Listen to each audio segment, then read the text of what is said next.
अस्सलाम वालेकुम and welcome to Johan stitching. आज की इस वीडियो में मैं आपके साथ बहुत ही खूबसूरत सा नेक का डिज़ाइन शेयर करने वाली हूं, जो कि हमने ज्वाइंट लेस के साथ रेडी किया है। इसको बनाने का बहुत ही सिंपल और आसान तरीका आप लोगों को बताऊंगी। वीडियो को आपने एंड तक वॉच करना है। वीडियो अच्छी लगे वीडियो को लाइक, चैनल को सब्सक्राइब रख अच्छा सा कमेंट ज़रूर कीजिएगा। यहाँ पर हमने शर्ट की जो बैक साइड है वो फ्रंट साइड से 1/2 इंच एक्स्ट्रा ली है लंबाई में। अब हमने यहाँ पर इंची स्टेप को रखना है और नेक की चौड़ाई का निशान लगाना है। नेक की चौड़ाई यहाँ पर मैं रखूँगी। अच्छा, ये एक बिल्कुल मीडियम साइज़ का नेक डिज़ाइन है। इसकी चौड़ाई यहाँ पर मैं ले रही हूँ तकरीबन 3.5 इंच। 3.5 इंच के मार्जिन से इस तरह से चौड़ाई में निशान लगा लेंगे। ये निशान आप देख सकते हैं कि मैंने बैक साइड पे भी लगा लिया है, यानी कि चौड़ाई का मार्जिन हमारा बैक साइड पे सेम रहेगा। नेक की लंबाई भी हमने सेम रखी है, यानी कि 3.5 इंच नेक की लंबाई का साइज़ लिया है। अब यहाँ पर हमने नीचे वाली साइड पे भी चौड़ाई में निशान लगा दिया है। अब इन निशानों को हमने यहाँ पर इस तरह से आपस में मिला दिया है और चौकोर शेप ड्रॉ कर दी है। अब हमने यहाँ पर नेक में राउंड शेप ड्रॉ करनी है, तो यहाँ पर हल्के हाथ से पहले अपनी शेप को ड्रॉ करें। अगर आपकी शेप अच्छी आ रही हो तो उसको अच्छे से इस तरह से डार्क कर दें। तो यहाँ पर हमने नेक में राउंड शेप ड्रॉ कर दी है। यहाँ पर फ्रंट साइड का जो नेक है इसकी शेप हमारी बहुत ही अच्छे से ड्रॉ हो गई है और बैक साइड की जो नेक की चौड़ाई है उसका निशान हमने यहाँ पर लगा लिया है। अब यहाँ पर जो हमने फ्रंट साइड पे शेप ड्रॉ किया है सिंपल इसके मुताबिक इसकी कटिंग कर देंगे। किसी किस्म का कोई एक्स्ट्रा मार्जिन नहीं लेंगे। तो यहाँ पर हमने फ्रंट साइड का जो नेक है इसकी कटिंग कर दी है। अब बैक साइड पर हमने 1/2 इंच इसकी लंबाई एक्स्ट्रा ली थी और 1/2 इंच हम नीचे की तरफ दबाव बढ़ा देंगे, यानी कि टोटल जो बैक साइड की डीप कटिंग होगी ना नेक की वो 1 इंच रहेगी। नाप कर मैं आपको अच्छे से बता रही हूँ, चौड़ाई हमारी सेम रहेगी। अब यहाँ पर हमने हल्के हाथ से इस तरह से हल्की सी शेप ड्रॉ कर देनी है, बिल्कुल हल्की सी राउंड शेप इस तरह से ड्रॉ कर देंगे। ये शेप हमारी बैक साइड की रहेगी। अब जिस तरह से शेप को ड्रॉ किया है सिंपल इसके मुताबिक इसकी कटिंग कर देंगे। किसी किस्म का कोई एक्स्ट्रा मार्जिन नहीं लेंगे। तो यहाँ पर हमने सिंपल सी बैक साइड की जो कटिंग है वो यहाँ पर साथ ही कर दी है। फ्रंट एंड बैक साइड दोनों की कटिंग हो गई है। अब डिज़ाइन के लिए बुकरम लिया है। इसकी चौड़ाई 5 इंच 2 पॉइंट है, लंबाई तकरीबन 6.5 इंच है। इसको डबल फोल्ड में इस तरह से फोल्ड करेंगे और सेंटर में हमने जो डिज़ाइन की चौड़ाई ली है वो तकरीबन 1/2 इंच रहेगी। 1/2 इंच के मार्जिन से चौड़ाई का निशान लगाया है। अब डिज़ाइन की लंबाई यहाँ पर हमारे पास जो तैयार डिज़ाइन है वो 3.5 इंच आएगा। 1/2 इंच हमारा सिलाई का दबाव रहेगा। तो तकरीबन 4 इंच के मार्जिन से इस तरह से लंबाई में निशान लगाया है। अब ये जो 2 निशान लगाए हैं इनको बिल्कुल वी शेप में इस तरह से आपस में मिला लेंगे। अब एक्स्ट्रा बुकरम का साइज़ तकरीबन 1/2 इंच लूँगी और इसी तरह से ड्रॉ कर दूँगी। अब जिस तरह से हमने अपने डिज़ाइन को ड्रॉ किया है सिंपल इसके मुताबिक इसकी कटिंग कर लेंगे। किसी किस्म का यहाँ पर हम कोई एक्स्ट्रा मार्जिन नहीं लेंगे। तो यहाँ पर हमने बिल्कुल वी शेप जो डिज़ाइन है इसको बहुत ही अच्छे से कटिंग कर दिया है। अब साइड पे जो आप देख सकते हैं 1/2 इंच हमारा फैब्रिक था, उसको ना मैंने ग्लू की मदद से ही फोल्ड कर दिया है, क्योंकि ये बिल्कुल गुम तरीके से सिल जाएगा। इस पर सिलाई लगाने की ज़रूरत नहीं है। सेंटर में हमने कट लगा दिया और इस डिज़ाइन को इस तरह से बिल्कुल सेंटर में रखा है और यहाँ पर इसके सेंटर में इस तरह से रफ सिलाई चला दी है ताकि हमारा डिज़ाइन बिल्कुल परफेक्ट शेप में बैठ जाए। अब हमने यहाँ पर बिल्कुल बुकरम के साथ साथ अपनी सिलाई को चलाना है। किसी किस्म का कोई एक्स्ट्रा मार्जिन नहीं लेंगे। आप यहाँ पर देख रहे हैं कि हमने शर्ट की ना रफ साइड पे ये डिज़ाइन जो है इसको लगाया है और जब हम इसको पलटेंगे तो ये डिज़ाइन सीधी साइड की तरफ चला जाएगा। और इसको मैं बिल्कुल गुम तरीके से लगाने वाली हूँ, इसलिए मैंने वीडियो के शुरू में आपको बोला है कि वीडियो को आप एंड तक वॉच करें, एक एक पॉइंट को अच्छे से समझें ताकि आपको हर पॉइंट की अच्छे से समझ आए। अब यहाँ पर ये देखें, ये शर्ट की सीधी साइड है और ये जो वी शेप हमने डिज़ाइन लगाया है ना इसको हमने शर्ट की सीधी साइड की तरफ पलट कर यहाँ पर अच्छे से आयरन कर देना है। यहाँ पर हमने इसको अच्छे से आयरन कर दिया है। अब हमने एक पट्टी ली है। इसकी टोटल चौड़ाई आप देख सकते हैं 1 इंच से 2 पॉइंट कम है। यहाँ पर आप पट्टी की चौड़ाई 1/2 इंच भी ले सकते हो। लंबाई इसकी 17.5 इंच है। पट्टी हमने फैब्रिक पे लगाई है और इसकी जो साइड पे 1/2 इंच फैब्रिक है ना इसको हमने इस तरह से ग्लू स्टिक की मदद से बहुत ही अच्छे से सेट कर लेना है। दोनों साइड से इस फैब्रिक को हमने ग्लू स्टिक की मदद से बहुत ही अच्छे से सेट कर लिया है। अब हमने यहाँ पर ये एक पट्टी ना हमारे पास रेडी हो गई है। अब सेम साइज़ की हमने एक और पट्टी रेडी कर ली है। ये 2 पट्टियाँ हमारे पास आ गई हैं। अब हम इनके सेंटर में जॉइंट लेस को इस तरह से रख कर लगाएंगे, बिल्कुल सेट करके इसको रखेंगे और यहाँ पर इसके ऊपर बिल्कुल किनारे की सिलाई को चला लेंगे। आजकल जॉइंट लेस का बहुत ज़्यादा ट्रेंड है और यकीन करें फेसबुक पे इतने ज़्यादा कमेंट्स आ रहे थे कि प्लीज़ सेंटर पट्टी जो है वो जॉइंट लेस की हमें रेडी करके दिखाएं और इसके साथ बहुत ही प्यारा सा नेक डिज़ाइन भी रेडी करें। तो यकीन करें आज ये जो आपकी रिक्वेस्ट है मैंने पूरी कर दी है। इंशाल्लाह आपको ये नेक डिज़ाइन भी बहुत ज़्यादा पसंद आएगा और वीडियो भी आपके लिए हेल्पफुल रहेगी, क्योंकि यूट्यूब पर पहले इस तरह की वीडियो किसी ने नहीं बनाई। तो यहाँ पर हमने क्या किया है, दूसरी साइड पे सेम इसी तरह से जॉइंट लेस की दूसरी साइड पे पट्टी को रखा है और इसके ऊपर सिलाई को चला लिया है। सेंटर में हमारी जो जॉइंट लेस है इसका बहुत ही खूबसूरत सा डिज़ाइन आ रहा है और यहाँ पर दोनों पट्टियाँ हमने बहुत ही खूबसूरती से अटैच कर दी हैं। अब ये पट्टी जो है जॉइंट लेस वाली हमारी बहुत ही खूबसूरती से एक पट्टी हमने इसी तरह से रेडी कर ली है। अब दूसरी पट्टी जो है ना ये हमने सिंपल रखी है। तो अब यहाँ पर जो सिंपल पट्टी है इसका भी फैब्रिक सेम उसी तरह से हमने फ़ोल्ड किया ग्लू स्टिक की मदद से, जिस तरह से पहली पट्टी का फ़ोल्ड किया था। अब यहाँ पर ना इसकी चौड़ाई मैं आपको नाप कर बता देती हूँ। इसकी चौड़ाई आएगी हमारे पास तकरीबन 1 इंच 1 पॉइंट, लंबाई इसकी टोटल रहेगी 13.5 इंच। अब हमने इस पट्टी को इस तरह से सेट करके रखना है। यहाँ पर ऊपर से आपने पट्टी को इतना बढ़ा के रखना है कि राउंड नेक जो है ना ये पट्टी बहुत ही अच्छे से कवर करे, इस बात का आपने ख्याल रखना है। यहाँ पर हम वाई प्लेकेट बनाने वाले हैं, यानी कि बिल्कुल वाई शेप में हम दोनों पट्टियों को लगाएंगे। ये पट्टी जो है ना ये यहाँ पर बिल्कुल वी शेप में जाएगी और यहाँ पर बिल्कुल सेंटर में जो निशान आएगा ना हमारा उसमें हम इसको फिक्स कर देंगे। सेंटर मार्जिन मैं आपको अच्छे से करके दिखाती हूँ। पट्टी को हमने फोल्ड बिल्कुल नहीं किया नीचे वाली साइड से, ठीक है, क्योंकि ये पट्टी बिल्कुल दबाव में आ जाएगी, बिल्कुल कवर हो जाएगी, तो इसलिए इसकी टेंशन लेने की ज़रूरत नहीं है। बिल्कुल सेंटर मार्जिन यानी कि हमारी शर्ट का जो सेंटर है वहाँ पर ये पट्टी की हाफ साइड दोनों साइड आ रही हैं, ये बात आपने अच्छे से नोट कर लेनी है।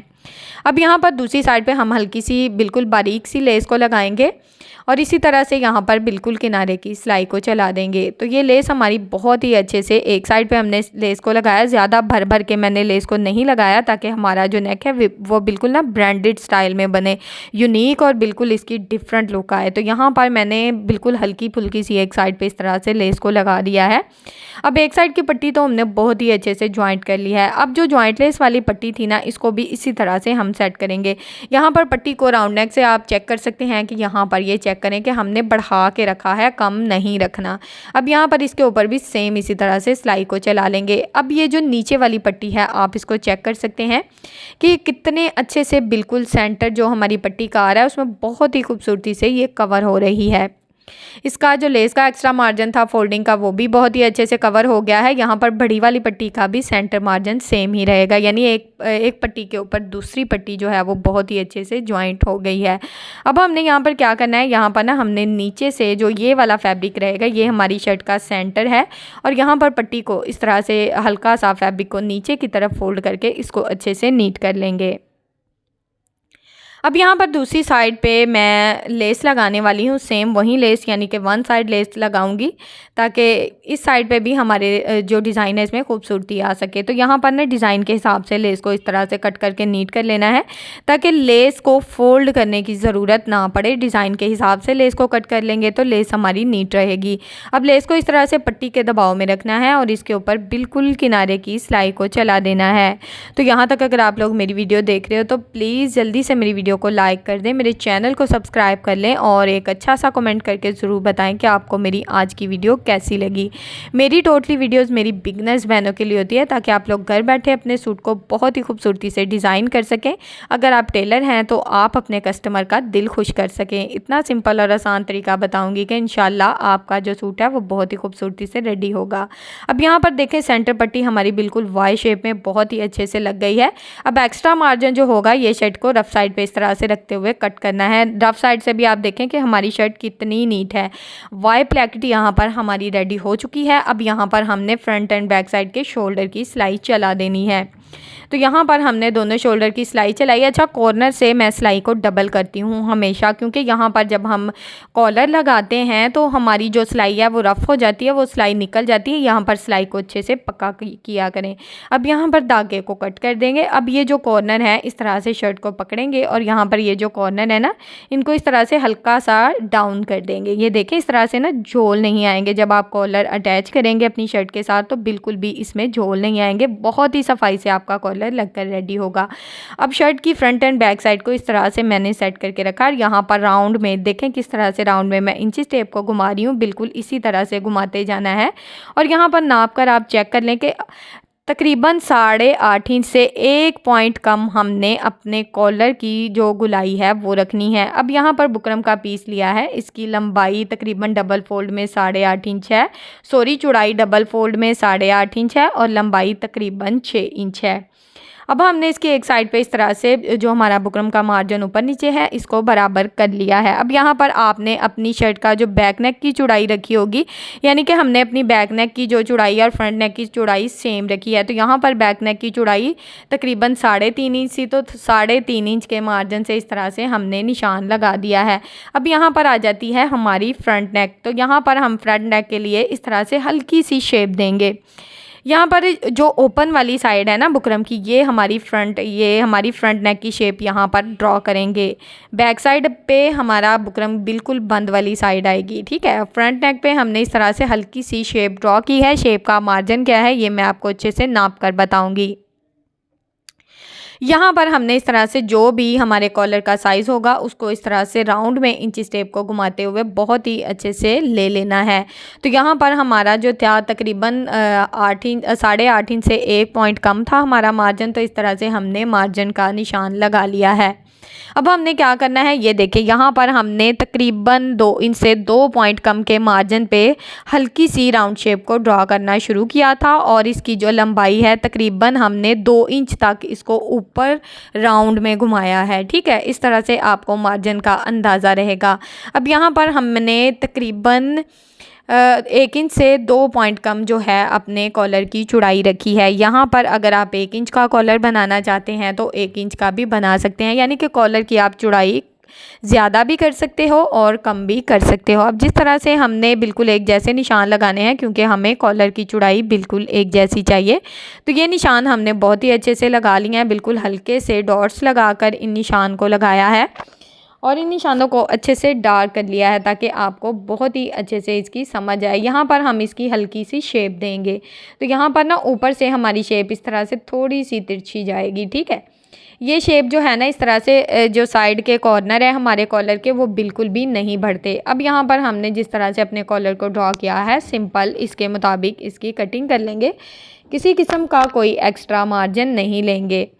तो यहाँ पर हमने अपने कॉलर की बहुत ही खूबसूरती से कटिंग कर ली है। यहाँ पर जो मार्जिन हमने थोड़ा सा ऊपर नीचे था उसको भी इस तरह से बराबर कर लेना है। कॉलर देखें हमारा कितनी खूबसूरती से यहाँ पर कट हो गया है। अब हमने इसको एक्स्ट्रा फैब्रिक के ऊपर इसी तरह से बहुत ही अच्छे से ज्वाइंट कर लिया। नीचे सेम साइज़ का फैब्रिक लिया है, ये बात आप अच्छे से नोट कर लें। अब यहाँ पर हमने इसमें इस तरह से ग्लू स्टिक को लगा लिया है। पूरे कॉलर पे ग्लू स्टिक बहुत ही अच्छे से अटैच कर ली है। अब हमने ये जो एक्स्ट्रा फैब्रिक है सिर्फ ऊपर वाला एक्स्ट्रा फैब्रिक, आप इस बात को नोट कर लें कि सिर्फ ऊपर वाला जो एक्स्ट्रा फैब्रिक है उसको हमने हाथों की मदद से इस तरह से बहुत ही अच्छे से बुकरम के ऊपर सेट कर लिया है। सिलाई हम नहीं से चलाएंगे, सिलाई हम बिल्कुल एंड पे चलाएंगे। अब हमने यहाँ पर इसके ऊपर इस तरह से बिल्कुल जिस तरह से कॉलर को लगाया है इसके साथ साथ इस तरह से राउंड में सिलाई को चला लेना है। कॉर्नर पे सिलाई नहीं चलाएंगे। आपका किसी भी साइज़ का कॉलर होगा आप इसको बहुत ही आसान तरीके से लगा सकते हो, यानी कि अगर आपका कॉलर 1/2 इंच बढ़ भी जाता है ना तो वो भी आप यहाँ पर सेट कर पाओगे। वीडियो आप एंड तक वॉच करें ताकि आपको कॉलर लगाने का बहुत ही सिंपल और आसान तरीका बता सकूँ। अब हमने पूरे राउंड में इस तरह से कट लगा दिए हैं ताकि हमारा जो कॉलर है इसका फैब्रिक बहुत ही अच्छे से रफ़ साइड की तरफ पलट जाए। यहाँ पर ये जो तरीका मैं आप लोगों के साथ शेयर करने वाली हूँ ना, इसमें आप किसी भी साइज़ का जो कॉलर है उसको बहुत ही खूबसूरती से लगा सकते हो। इसको हमने यहाँ पर अच्छे से कॉलर को आयरन कर लेना है। शर्ट के बैक साइड पे इस तरह से एक छोटा सा कट लगा दिया। फ्रंट साइड पे ना नाप कर इस तरह से वी शेप में आपने बिल्कुल अपने डिज़ाइन को पकड़ना है और दोनों साइड पर ये निशान लगा लेने हैं। अच्छा, दोनों साइड पर निशान लगाने का मकसद ये है कि जब हम कॉलर को लगाएंगे तो बिल्कुल एक जैसा लगेगा। अब यहाँ पर कॉलर की बैक साइड साइड जो है इसके सेंटर में इस तरह से हल्का सा निशान लगा लेंगे। निशान लगाने का मकसद ये है कि हमें सेंटर मार्जिन का अंदाज़ा रहेगा। अब शर्ट की बैक साइड को इस तरह से कॉलर की बैक साइड से बिल्कुल अटैच करते हुए इसके ऊपर बिल्कुल किनारे की सिलाई को चला देना है। यहाँ पर आपने दबाव अच्छा लेना है, दबाव इतना नहीं लेना कि बाद में आपका कॉलर निकलता फिरे। बहुत ही अच्छा सा दबाव लेते हुए कॉलर को इस तरह से राउंड में घुमाते जाएंगे। अब हमारा जो बैक साइड का फैब्रिक है ये हमने ऊपर कर दिया है, क्योंकि अभी हमने साइड वाले जो कॉर्नर हैं ये बिल्कुल भी नहीं बनाए। तो इस तरह से हम इसके ऊपर सिर्फ फ्रंट साइड पे ये सिलाई आप देख सकते हैं चला रहे हैं। तो यहाँ पर बिल्कुल किनारे की सिलाई चलाएगी, जितना भी एक्स्ट्रा मार्जिन होगा कॉलर का इस तरह से बढ़ जाएगा। अब एक साइड पर हमारा जितना मार्जिन था एक्स्ट्रा हमने इसको बहुत ही अच्छे से बढ़ा दिया है। अब सेम इसी तरह से दूसरी साइड जो है ना वहाँ से ये आपने सिलाई शुरू करनी है, यानी कि बैक साइड से सिलाई को शुरू करेंगे और इसी तरह से फ्रंट साइड पे इस सिलाई को लेकर आएंगे। यहाँ पर आपने अपने फैब्रिक का बहुत ही अच्छे से ख्याल रखना है कि आप जितना भी फैब्रिक का दबाव दें, दबाव आपका बिल्कुल एक जैसा होना चाहिए, कहीं से कम कहीं से ज़्यादा बिल्कुल नहीं होना चाहिए। हल्के हाथ से कॉलर को भी घुमाना है और नेक को भी घुमाना है, ठीक है। इस तरह से आपका कॉलर बहुत ही खूबसूरती से जॉइंट होगा और किसी किस्म के कोई झोल, कोई चुनट, कोई सलवट नहीं आएंगी। अब यहाँ पर ये सिलाई हमारी चल गई है। अब यहाँ पर हमें कॉर्नर बनाने हैं। तो कॉर्नर बनाने से पहले आपने यहाँ पर ये डिज़ाइन जो है इसको अच्छे से नाप लेना है कि हमारा डिज़ाइन बराबर आ रहा है। अब यहाँ पर कॉलर का जितना भी एक्स्ट्रा फैब्रिक होगा उसको इस तरह से मोड़ कर हल्का सा निशान लगा लें और इसको इस तरह से पेंसिल की मदद से या किसी भी डार्क चीज़ की मदद से अच्छे से ड्रॉ कर दें।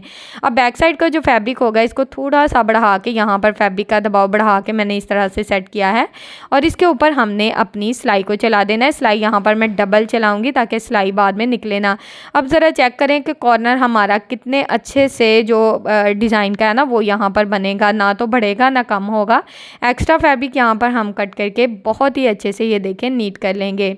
अब दूसरी साइड का कॉर्नर बनाने का तरीका भी सेम है। दूसरी साइड का भी हमने ये जो कॉलर है इसको इस तरह से फोल्ड करना है अपने डिज़ाइन के हिसाब से, हल्का सा हाथ का दबाव देंगे और सेम उसी तरह से पेंसिल की मदद से निशान लगा लेंगे। यकीन करें कि आपके कॉर्नर इतनी खूबसूरती से ये देखें हल्का सा अब यहाँ पर ना मेरा जो बुकरम था वो बढ़ रहा था, तो इसको मैंने इस तरह से निशान लगाकर बिल्कुल अपने जो वी शेप डिज़ाइन था हमारा उसके बराबर कर लिया है ताकि हमारी जो शेप है वो बिल्कुल परफेक्ट आए। यहाँ पर इसके ऊपर इस तरह से सिलाई को चला दिया और दोनों साइड के कॉर्नर बहुत ही अच्छे से बन गए हैं। अब यहाँ पर टोटली एक्स्ट्रा फैब्रिक को कट करके नीट कर लेंगे और यहाँ पर हम कॉर्नर को बहुत ही अच्छे से इस तरह से हाथों की मदद से जितने कॉर्नर निकल जाएंगे उनको निकाल लेंगे, बाकी जो धागे होंगे उनको कट करके नीट कर लेंगे। अब दूसरी साइड पे हमने इसी तरह से पेंसिल की मदद से अपने कॉर्नर को बहुत ही अच्छे से सेट कर लिया है। अब यहाँ पे ये जो हमारा एक्स्ट्रा फैब्रिक रफ साइड की तरफ आ जाएगा इसको किस तरह से सेट करना है ये भी आपको बताती हूँ। यहाँ पर इसकी नफासत के लिए हमने इसको टोटली हैंड स्टिच कर देना है, इसके ऊपर सिलाई नहीं लगानी, इसको हैंड स्टिच यानी कि तुरपाई कर देंगे और ये बहुत ही अच्छे से नीट हो जाएगा। यहाँ पर नेक का डिज़ाइन देखें कितनी खूबसूरती और नफासत से बनकर हमारा रेडी हो चुका है और कॉलर के कॉर्नर बिल्कुल परफेक्ट बने हैं। उम्मीद है कि आज की वीडियो की आपको बहुत ही अच्छे से समझ आई होगी। वीडियो अच्छी लगे तो प्लीज़ वीडियो को लाइक, चैनल को सब्सक्राइब, एक अच्छा सा कमेंट ज़रूर कीजिएगा। ओके जी, अल्लाह हाफिज़।